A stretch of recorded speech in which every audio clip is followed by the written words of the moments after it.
तो एक बार फिर से नमस्कार छपरा, मैं हूँ आपका दोस्त आरजे रजत और एक बार फिर से आप रेडियो मयूर को सुन भी रहे हैं और देख भी रहे हैं। ऑन रेडियो मयूर 90.8 एफएम सुने अपने दिल की आवाज।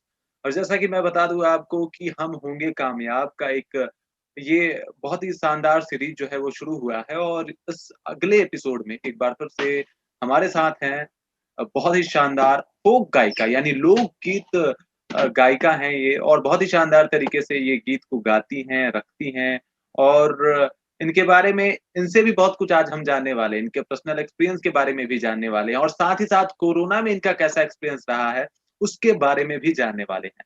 तो सरिता जी, आपका बहुत ही ज़्यादा इस्तकबाल है हमारे इस बहुत ही खास शो में। बहुत बहुत धन्यवाद रजत जी। बहुत अच्छा लग रहा है आपकी आवाज सुन के। आपकी आवाज बहुत अच्छी है। सबसे पहला तो कल जब बात हो रही थी तो मैंने सोचा था कि मैं आपको उसी समय बताऊं, फिर सोचा नहीं, कल बताती हूँ जब बीच में ही। आपकी आवाज बहुत ही अच्छी है और बहुत बहुत शुभकामनाएं आपको। इतने अच्छे प्रोग्राम आप लोग स्टार्ट कर रहे हैं, शुरू कर रहे हैं। और बहुत बहुत धन्यवाद आपने मुझे बहुत थैंक बुलाया। बहुत थैंक यू मैम, आपने मेरी वॉइस की तारीफ की। अब मैं थोड़ा-सा एकदम से ब्लशिंग कर रहा हूँ, शर्मा रहा हूँ, बट अभी बात तो करनी है और वो हम करेंगे।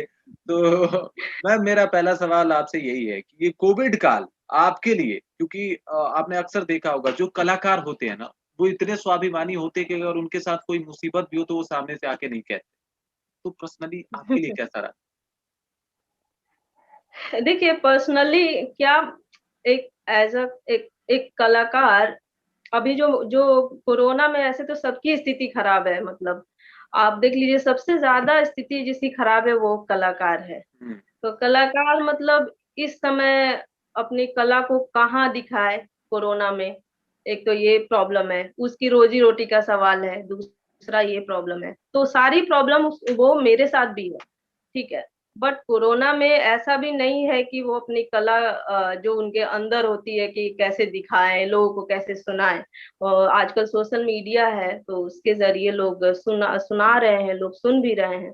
तो मेरा भी यही एक्सपीरियंस रहा है कि मैं लगातार ऑनलाइन लोगों तक अपनी बात पहुंचा रही हूँ अपने गीतों के जरिए से। बहुत ही शानदार कार्य कर रही हैं आप मैम, बहुत इसके लिए बहुत ही ज़्यादा बधाई। और वो कहा जाता है ना, कलाकार बनने के लिए एक बहुत ही शानदार और मजबूत दिल होना ज़रूरी है। इसमें कितनी बिल्कुल सच्चाई है, आपको लगता है? बिल्कुल बिल्कुल।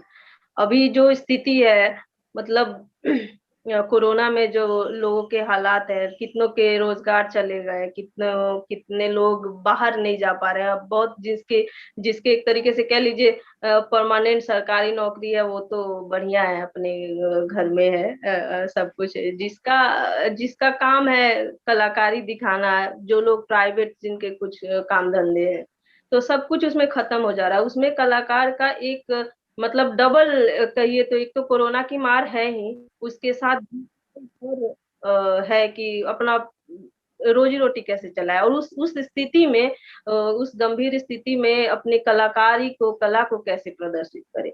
तो जरूर मजबूत दिल होना ही चाहिए, तभी आप ये काम कर पाएंगे। और बात साथ सही में इतने मतलब मायूस होने वाले खबर लगातार, अपने अपने जो परिजन लोग हैं, अपने जो जानने वाले हैं, उनको लगातार हम बुरी खबरें सुन रहे हैं। उस बीच आपको लोगों तक पूरे जोश के साथ पूरे उन लोगों को खुश करना है। मतलब लोगों को बताना है कि हाँ, नहीं, आप धीरज रखिए, इस स्थिति में भी अपने आप को संभालिए। तो एज अ कलाकार आपको बहुत ही स्ट्रांग होना पड़ेगा, तभी आप लोगों तक बिल्कुल पहुंचा मैम। पाएंगे।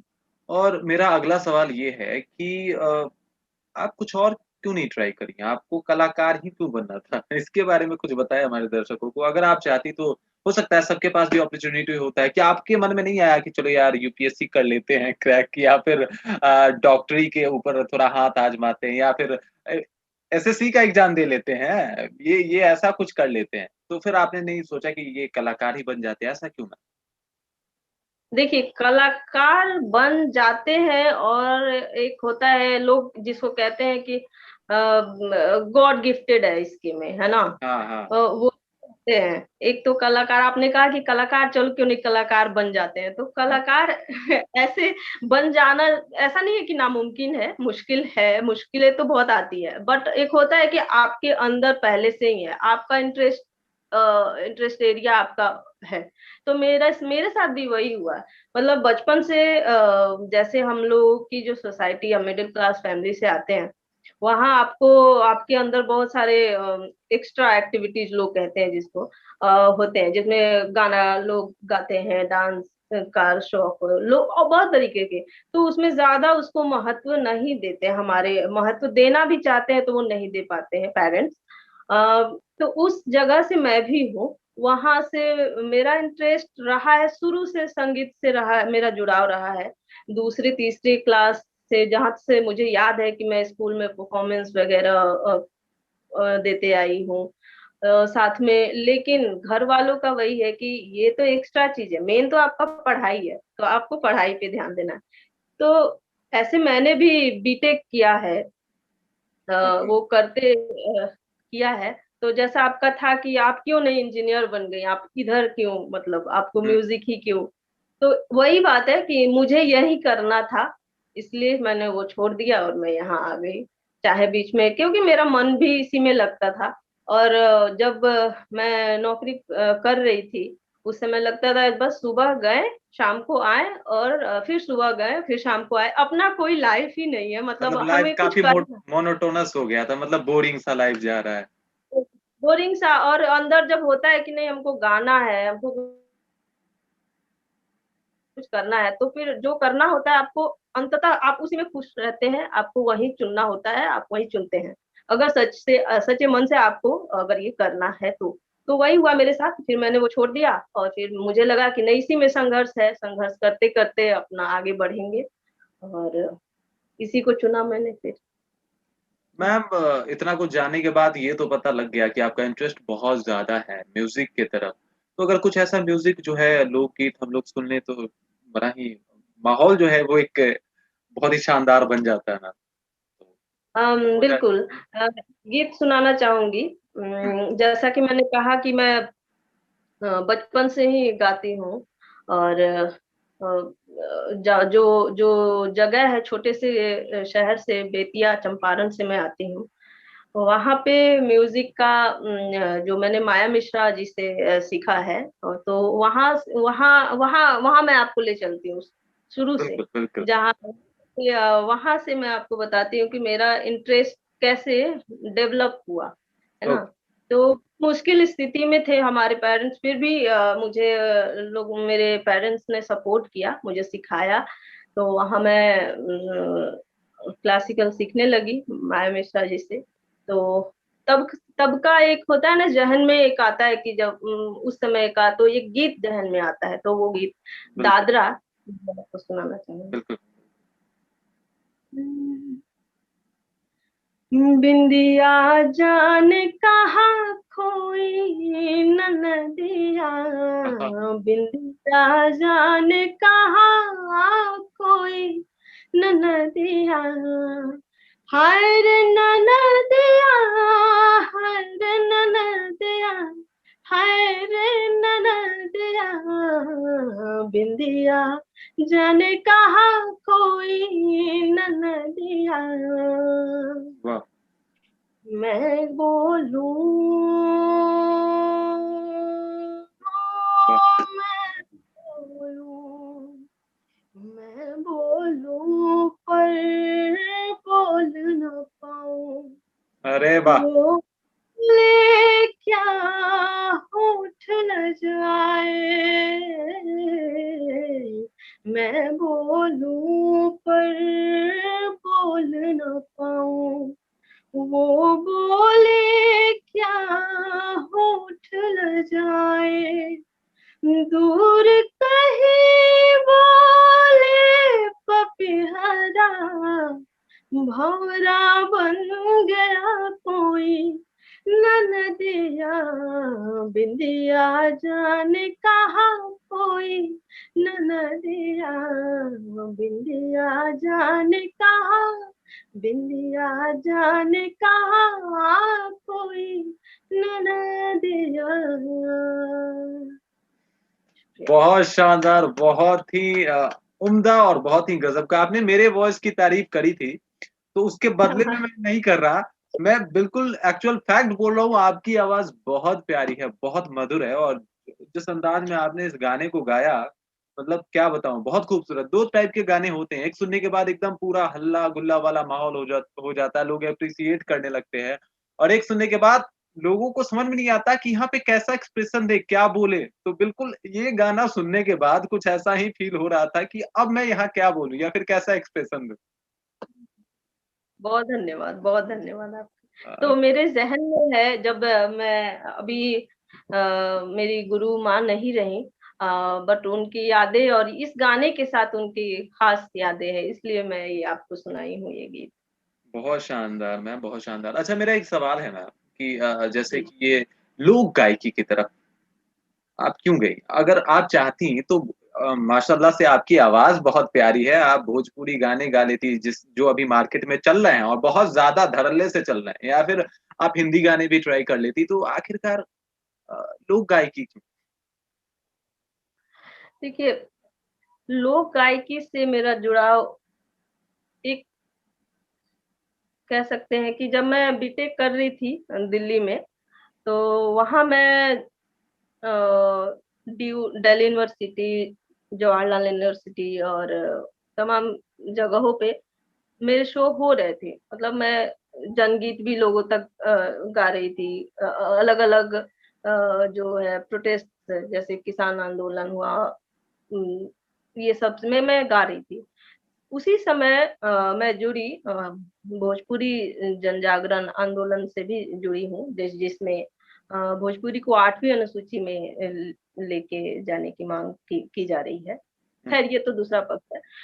वहाँ मैं, जैसे कि बताया मैंने, कि मैं पहले से ही स्टेज कर रही थी, गा रही थी, लोकगीत भी गा रही थी, पर उतना मेन मेरा जो एक कहेंगे कि नज़र में आया और मैंने ठान लिया कि मुझे लोकगीत ही गाना है, तब हुआ जब मैं वहाँ भिखारी ठाकुर रंगमंडल से जुड़ी।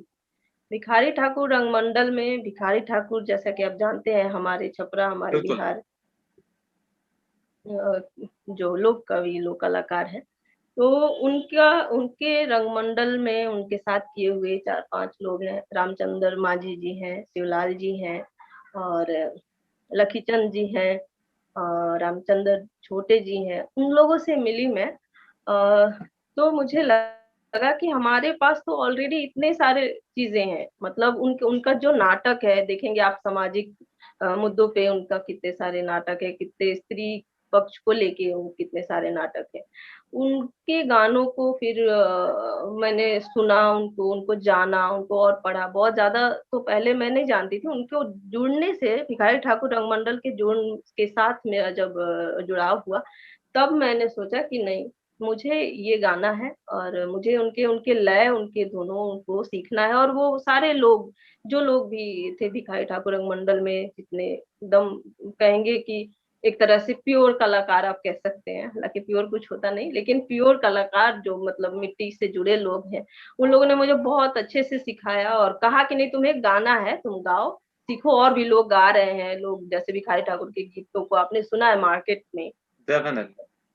तो लोग, उनका कहना था कि नहीं, तुम्हारी आवाज़ में ये अच्छा लगेगा, तुम गाओ, तुम सीखो और उनके ओरिजिनल लय और धुनों को सीखो। क्योंकि वो जो हमारे कलाकार हैं भिखारी ठाकुर रंगमंडल के, पुराने जो लोग हैं, वो भिखारी ठाकुर के गीतों, लय और धुनों से कोई कॉम्प्रोमाइज़ नहीं करते कि नहीं, आपको यही सीखना है। तो मैंने ठान लिया कि ठीक है, मैं ये सीखूँगी और मैंने सीखा। और लोक गीतों की तरफ तो पहले से रुझाव था ही। भिखारी ठाकुर को सुनने के बाद मेरा रुझान और भी ज़्यादा बढ़ गया था। तो तब से मैंने भिखारी ठाकुर के गाने को सीखने के लिए मुझे भारत सरकार से यंग स्कॉलरशिप भी मिला। अरे वाह! फिर और संगीत नाटक अकेडमी से जब जुड़ी, नई दिल्ली संगीत नाटक अकेडमी से, तो उनका भी पे लोक गीतों, लोक नाटक, बाकी लोक कलाओं पे काफ़ी उनका काम है। तो उनका भी सपोर्ट रहा और सबके सपोर्ट से फिर मैं आगे बढ़ते चली गई और लोकगीत को लोगों तक पहुंचाते का काम कर रही हूँ। बहुत ही शानदार एक कार्य रहा मैम आपका, बहुत ही गजब का काम कर रही हैं। वो परंपरा जिसे अब लोग भूलते जा रहे हैं, वो परंपरा जिसके ऊपर अब शायद ही कोई ध्यान दे रहा है। हालाँकि कुछ लोग हैं, अभी लोग सामने आ रहे हैं, जो इसको बढ़ावा देने की कोशिश कर रहे हैं और लगभग बढ़ावा दे रहे हैं, उनमें आपका भी नाम शुमार है। लेकिन मेरा सवाल अभी भी वहीं पे एक एक सवाल रह रह गया कि आप चाहती तो कुछ जो आजकल मार्केट में चल रहे हैं अश्लील, अभद्र गाने, तो उनको भी ट्राई कर सकती थी, पैसा अच्छा खासा था। हुँ। तो फिर आखिर में ऐसा क्या हुआ कि आपने बोला कि नहीं, ये सब लोकगीत को आपने लेके प्रचलन में लाया, जो हमारा प्योर है, जो हमारा है, हुँ, हुँ। और हुँ, ऐसे हुँ। गीतों के ऊपर आपने ध्यान नहीं दिया? हुँ। देखिए वो एक अगर मेन आप कारण पूछेंगे कोई एक लाइन में तो ऐसा कुछ लाइन नहीं है कि मैं आपको बताऊँ कि हाँ, इसलिए मैंने ये चीज़ चुना। शुरू से ही मेरा रुझान रहा है, शुरू से ही मैं अपने दादी, अपने फुआ से शादी संस्कार के भोजपुरी लोकगीतों को सुनते आई हूँ। छोटी थी तो हमारे यहाँ एक पीढ़िया का प्रचलन है। बिल्कुल, बिल्कुल। हाँ, लड़कियाँ करती हैं। तो उसमें उस गानों में मेरा रुझान रहा है। झूमर गाने का पीड़िया दहाने से पहले 6-7 दिनों तक गाना होता है। तो शाम को तो उसी समय से मेरा रुझान बढ़ते चला गया था। तो शायद यही कारण है कि नहीं मुझे मुझे ये सब चीज़ें अच्छी लगी और इसी चीज़ को जो चीज़ अच्छा लगता है आप बेशक उसी डेफिनिटली। को लेके आगे बढ़ते हैं। तो वही बात मेरे अच्छा साथ मैम, हुआ कब और और मैं स्ट्रांगली जो मार्केट में चल रहा है ये सब चीज़ें हुँ, हुँ। अ, मैं खुद नहीं गाना चाहती और मैं नहीं जब पसंद नहीं करती तो फिर उसको गाने का कोई सवाल ही नहीं है। Definitely ma'am. ये कहीं न कहीं हमारे भोजपुरी में एक कुरीति कह सकते हैं इसको, जो अलग तरीके से भोजपुरी को पेश किया गया। लेकिन मेरा सवाल है मैम कि कभी आप, जैसे आप अपने गाँव में होती हैं, तो कभी ऐसा होता है कि आप कोई शादी-वादी में आपको बुला के ले जाता है लोग और बोलता है लोग पेमेंट भी नहीं देंगे और आपको गाना है, ऐसा होता है आपके साथ? हाँ। वो तो है ही, उनका तो अधिकार है, इसलिए तो मुझे लोकगीत और लोक लोक से मुझे बहुत लगाव है, इसलिए तो मुझे लोक गीत पसंद है। वहाँ सबको अपना है, उनका हक है, डेफ़िनेटली। उनका अधिकार है, आप उनसे कुछ कह नहीं सकते। आपका खुद से दिल रमता है कि नहीं ठीक है, चलो हम गाते हैं और वो कहेंगे उनका अधिकार है, हक है कि चलो गाओ। बिल्कुल। तो हाँ, अब गाना पड़ेगा, मैं गाती हूँ, मैं खुशी से गाती हूँ। हाँ, नाचती हूँ, गाती हूँ, बढ़िया। कोई दिक्कत नहीं। आप कुछ मैसेज देना चाहेंगी कोरोना को लेके, हमारे जितने भी श्रोतागण हैं या फिर जितने लोग अभी हमें देख रहे हैं उनको? अ, संदेश ऐसा क्या मैं यही कहूँगी कि लोग से जुड़िए, अपनी संस्कृति से जुड़िए, भोजपुरी को जिस तरीके से क्योंकि मैं एक भोजपुरी लोक गायिका हूँ, भोजपुरी गाती हूँ, तो मैं उसी के मतलब उसी के तरफ से बोलूँगी कि भोजपुरी को जिस तरीके से बाहर बदनाम किया गया है, वो ऐसा नहीं है, ज़रूर नहीं है, मतलब वही नहीं है। बिल्कुल, हमेशा आज का ही समय नहीं, पहले भी हमेशा से रहा है, 2 पक्ष रहे हैं हमेशा से। लोग एक एक पक्ष में लोग अपने मतलब लिए अपने कह सकते हैं कि अपने फ़ायदे के लिए भोजपुरी के दूसरे तरीके से यूज़ कर रहे हैं। डेफ़िनेटली। दूस हाँ, दूसरा एक पक्ष है जो स्ट्रांगली उसको आगे बढ़ाने की कोशिश में लगा हुआ है। आज आप देखेंगे नए-नए लोग, नए-नए सिंगर्स अच्छा-अच्छा गा रहे हैं, अच्छे बिल्कुल, लोगों तक हैं, लोग अच्छा काम कर रहे हैं। ऐसा नहीं भोजपुरी जो कल था वो आज वैसा ही है, बहुत आगे बढ़ा है और बढ़ भी रहा है और लोग कर रहे हैं।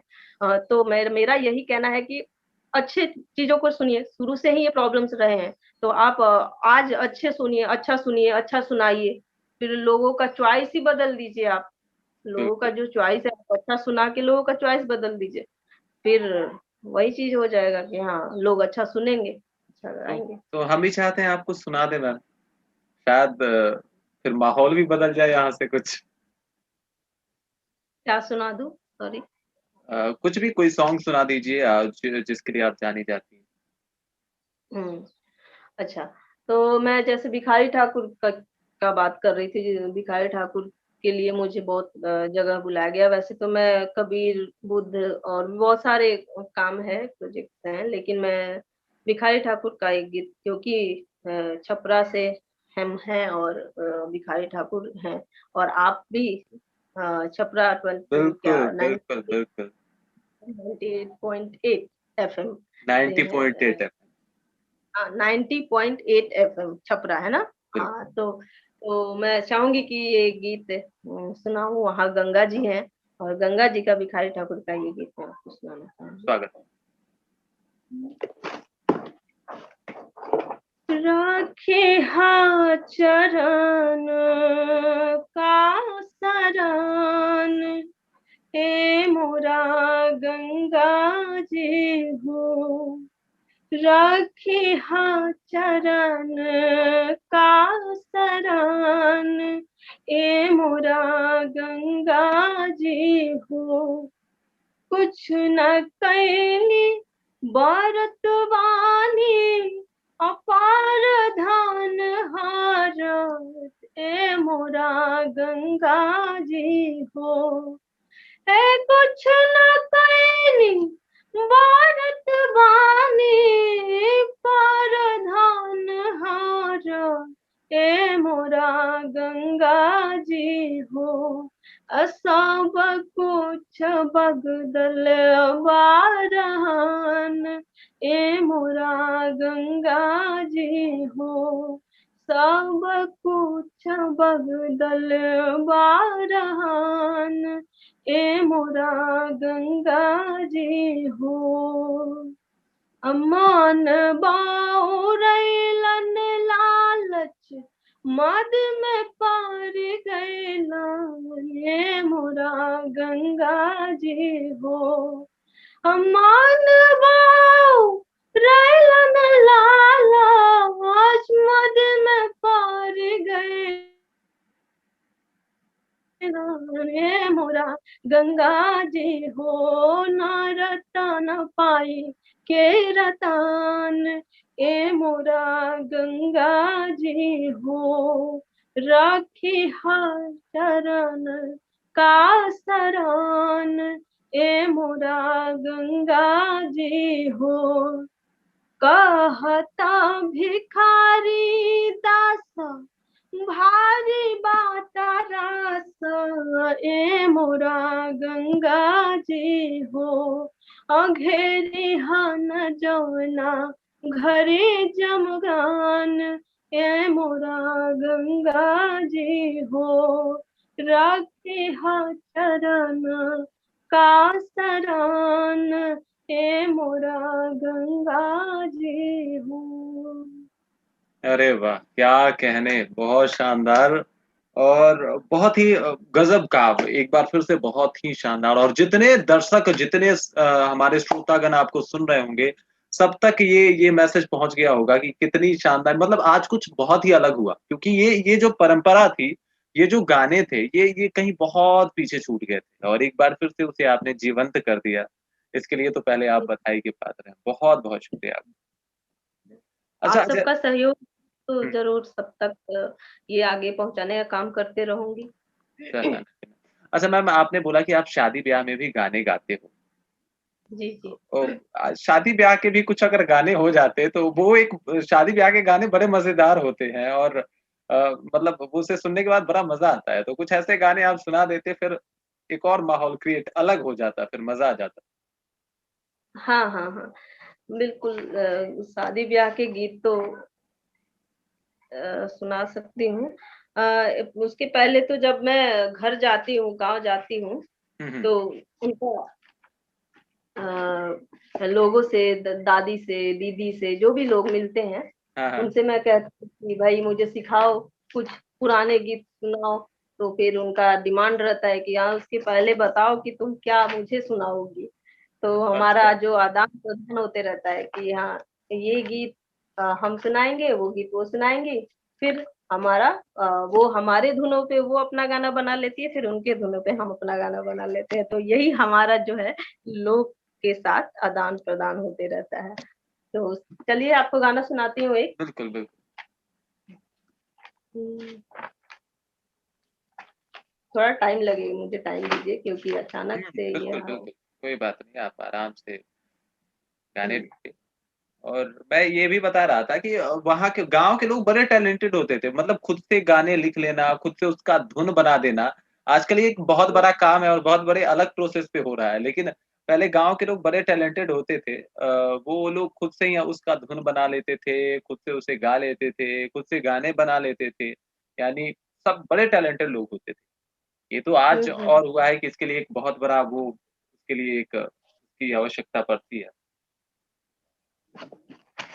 मुझे थोड़ा टाइम लगेगा 1 मिनट। कोई बात नहीं, आराम से।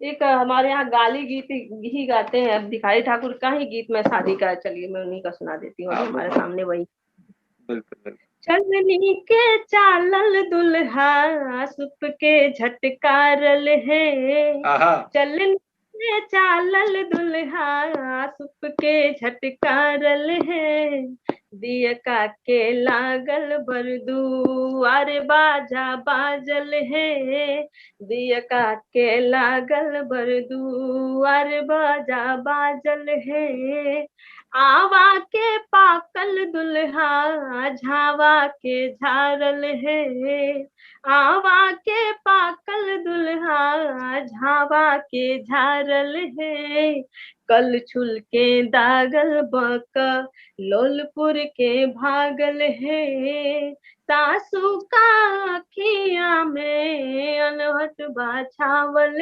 है आय कर देखा बर के पान के चबुलावल है आय कर देखा बर के आमलेखा पाकल दुल्हा आमलेखा पाकल दुल्हा गाँव के निकालल है ऐसन बकलोल बर चटक देव के भावल है मौरी गावल दुल्हा जामा पहिरावल है मौरी लगावल दुल्हा जामा पहिरावल है कहता भिखारी हवन राम के बनावल है कहता भिखारी हवन राम के बनावल है कहता भिखारी हवन राम के बहुत गज़ब, बहुत शानदार, बहुत ही उम्दा